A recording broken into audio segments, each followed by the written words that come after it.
Good morning and Happy New Year from Seoul. Thank you for joining us on this first day of the year 2024.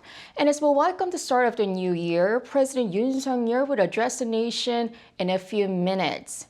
We'll go live to the presidential office in Yoon'S, where his New Year's address will be delivered at 10 a.m.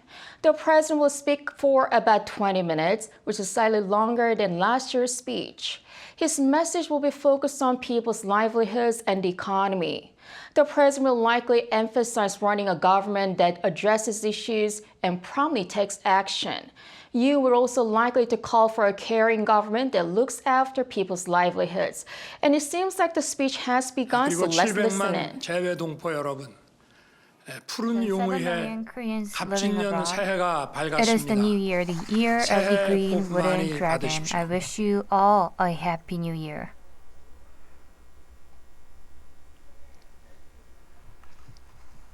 2024년 새해 Honorable citizens, 국민 in the 여러분께서는 new year of 어떤 소망을 2024, 품고 what did 첫 you wish 아침을 for when you were 맞으셨습니까? welcoming the first morning of the 바라시는 year? 소망은 다 다르겠지만 I'm sure your wishes are all 작년보다 나은 different, 새해를 but I think 꿈꾸는 we all 마음은 have the same 모두 dream 같으리라 of a year 생각합니다. that is better than last year. 저와 정부도 That 다르지 also holds 않습니다. true for myself and our government. 우리 국민 모두의 In the new 삶이 year, 더 we will 나아지고 do our utmost so that the lives of our citizens are enhanced and also so that our country can take off again. 돌아보면 Looking back, 지난해는 the past 2023 was a very difficult and challenging year. 나라 안팎의 경제 The economic 환경이 condition inside and 어려웠고 the outside of the country 지정학적 was 갈등도 difficult, 계속됐습니다. and geopolitical conflicts 고금리, continued. 고물가, High interest rate, high inflation, 우리 and high 경제의 oil 회복 prices 속도를 늦추면서 slowed down our economic recovery, 민생의 어려움도 leading to 컸습니다. struggles in the lives of our people. 국민 여러분, I am sure 얼마나 that you 힘드셨습니까? all faced hardships last year. 민생 현장에서 Every 국민 time I 여러분을 met 뵙고 our citizens in the 고충을 field 직접 보고 and 들을 heard 때마다 the grievances 대통령으로서 firsthand, 무거운 I felt a 책임감을 heavy sense 느꼈습니다. of responsibility as a 민생을 president. 보살피고 I endeavored to the best of my ability to take care of our people and to revive the economy, but I always felt that it was not enough and I was very sorry about it. But even in these difficult times, our citizens strived hard. In the past year, most countries experienced stagflation, a period of high prices and economic decline. In particular, countries that were heavily dependent on certain other countries, countries that failed in energy transition policies, and countries that failed to adapt to digitization suffered even more. In the midst of the complex global crisis, Korea has been able to rebound at one of the fastest rates in the midst of the global crisis. And this was all thanks to the hard work of our citizens and the businesses. I would like to once again express my gratitude to the citizens and the businesses who trusted the government and worked together with us. Honorable citizens, in the midst of the complex global crises, our government has made every effort to put people's lives at the center of national policy. Based on the principles of sound fiscal management, while securing fiscal capability on one hand, we kept prices in check and maintained national security. In order to ensure that the real estate market works according to the economic principles and not politics and ideology, we eliminated market distorting regulations to normalize the real estate market.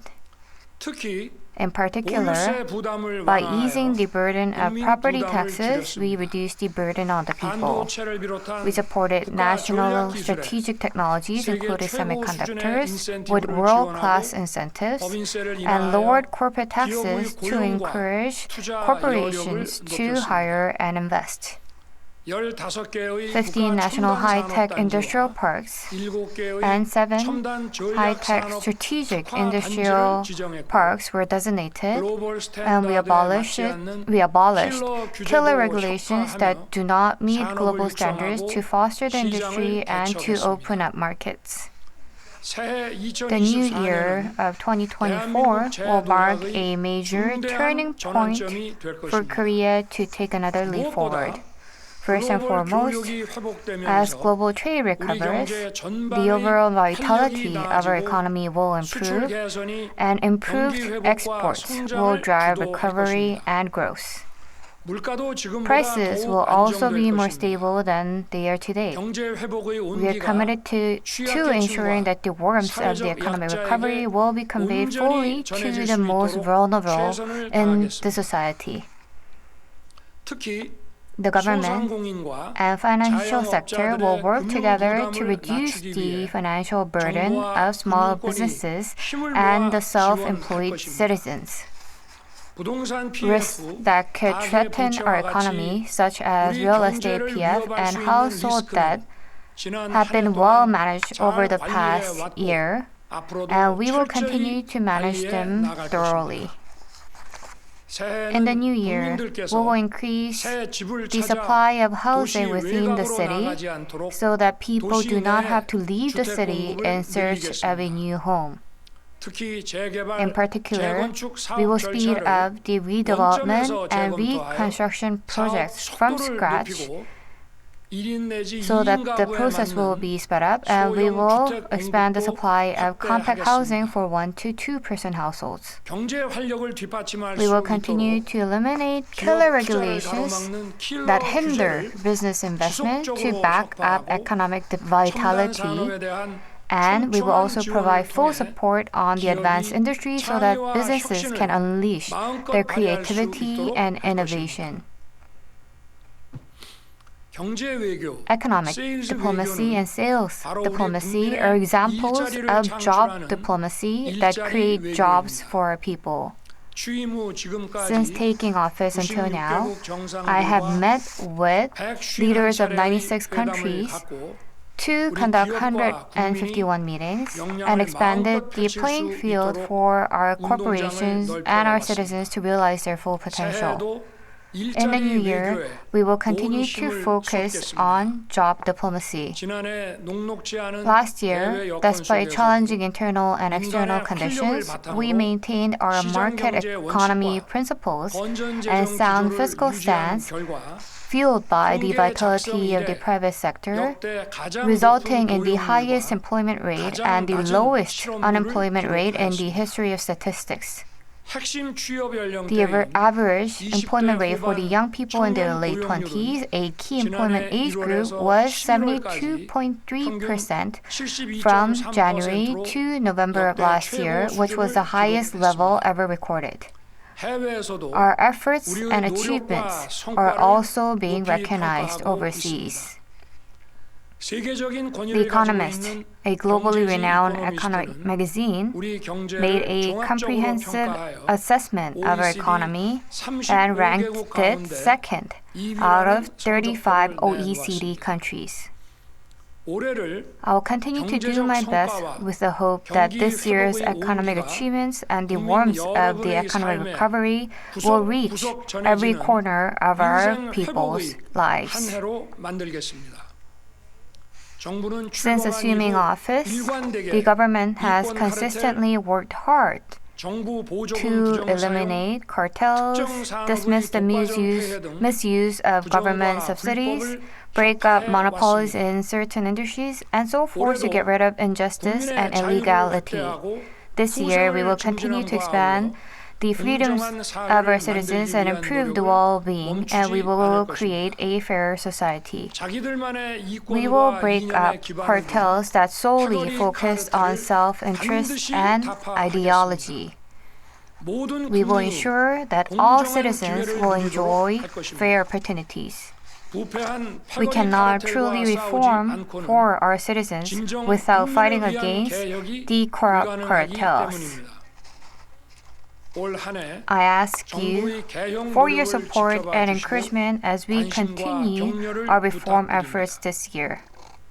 Honorable citizens, for the economy to grow sustainably, we need to increase our structural potential capacity. In particular, we have to see that the potential capacity continues to decline due to the declining birth rate. And amidst this, we need to increase productivity across society through structural reforms, and only then will the livelihoods be revitalized and economies be able to continue to grow. The three major structural reforms of labor, education, and pension will have to continue. First, we will support growth and job creation through labor reform. Labor reform starts with the rule of law. We need to ensure that labor movements can operate within the framework of law, and this will be guaranteed, while we will have to deal strictly with illegal activities. To respond to rapidly changing industrial demands, we have to have a labor market that is flexible. A flexible labor market will lead to increase in business investment and will create more jobs. Consequently, our workers will be able to enjoy more job opportunities and better labor environment. We have to make sure that the pay system is based on job content and performance, not seniority, and we will have to improve the dual structure of the labor market, and we will do so. Flexible work, remote working, and hybrid workings are examples of various working conditions, and we will ensure that the labor and union can make a choice on these. People are the future of competitiveness. Education reform is about fostering talented people who will lead our future and will increase the competitiveness of future generations. We will provide world-class education and care, and we will make sure that from morning to evening, students can go to these schools in a safe environment, and we will make sure that we can relieve the parents. And we will also make sure that we can reduce the burdens of the parents while also ensuring that children can have fun in schools. And we will normalize the education by establishing the school authorities, and we will also increase the competitiveness of public education. The handling of school violence will be handled by the experts and not teachers. And for universities that are pursuing innovation, we will be providing bold financial support so that we can create more talents. And we will also make sure to achieve a better pension reform. Until now, pension reform has been left untouched. I promised the citizens that I would lay the foundation for pension reform through my presidential campaign and the national agenda. And to fulfill that promise, we will conduct scientific and mathematical analysis and polls in addition to in-depth interviews. We have even done so already, and we collected the results to the National Assembly late October of last year. Now it's up to the National Assembly to make a decision. The government will continue to actively participate in the debate process within the National Assembly so that we can do our best to build a national consensus. The reforms of labor, education, and pensions are important, and in addition to this, we have to also resolve the declining birth rate. We don't have much time left, and therefore we need to take a different approach to deep dive into the root causes of Korea's declining birth rate. We need to identify the causes of the declining birth rate and come up with effective countermeasures.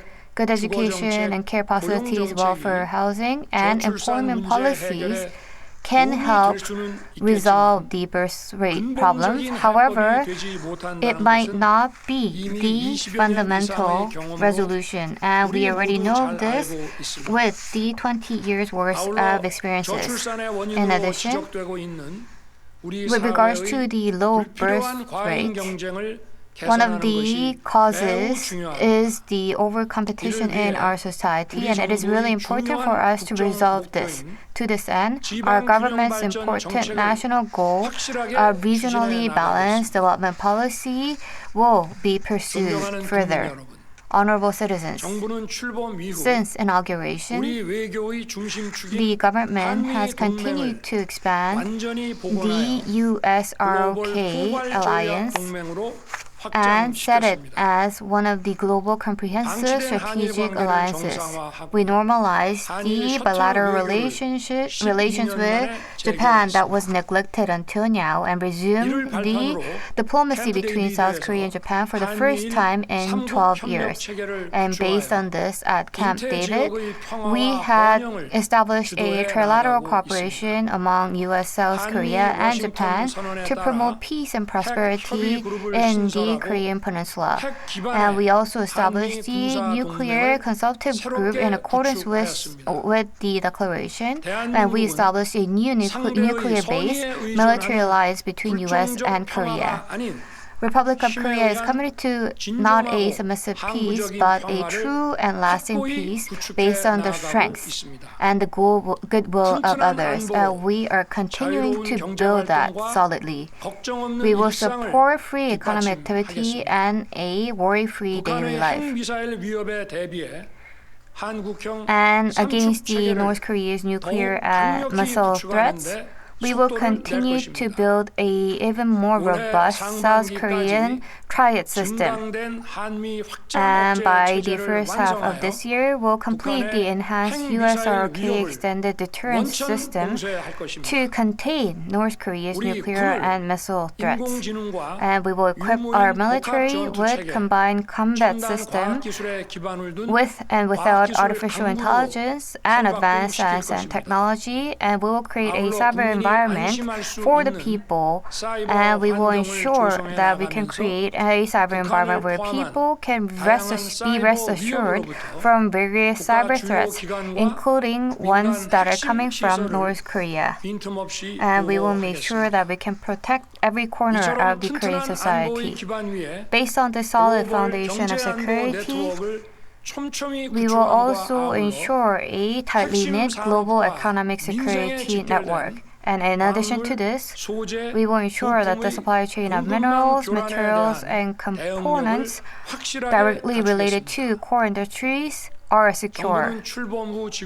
Since inauguration and until now, the government has spent more than $15 billion in annual defense exports.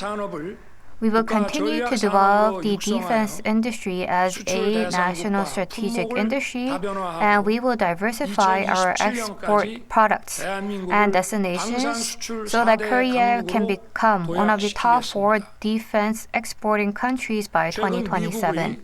Recently, a renowned American political commentary outlet said that over the past 2 years, there was no other country in the world that has raised the international role and stature as much as Korea, in particular as a key democracy in Northeast Asia.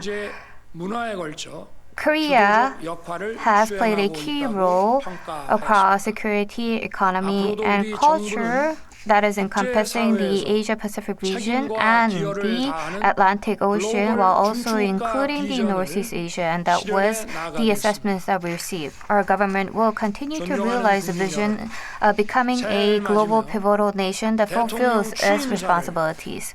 Honorable citizens, as we welcome the new year, I reread the presidential inauguration address.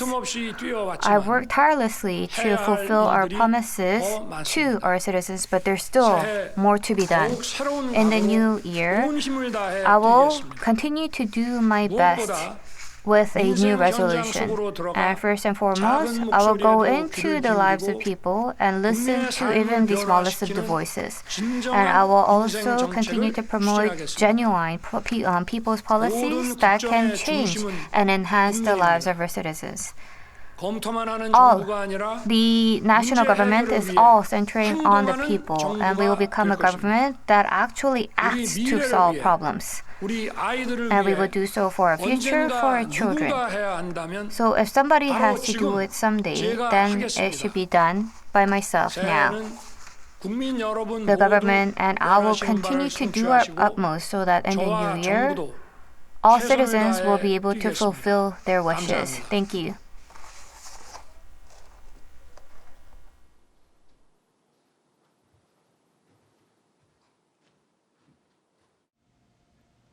This wraps up President Yoon Suk-yeol's New Year's address. We'll come back at 12 p.m. for the latest news stories.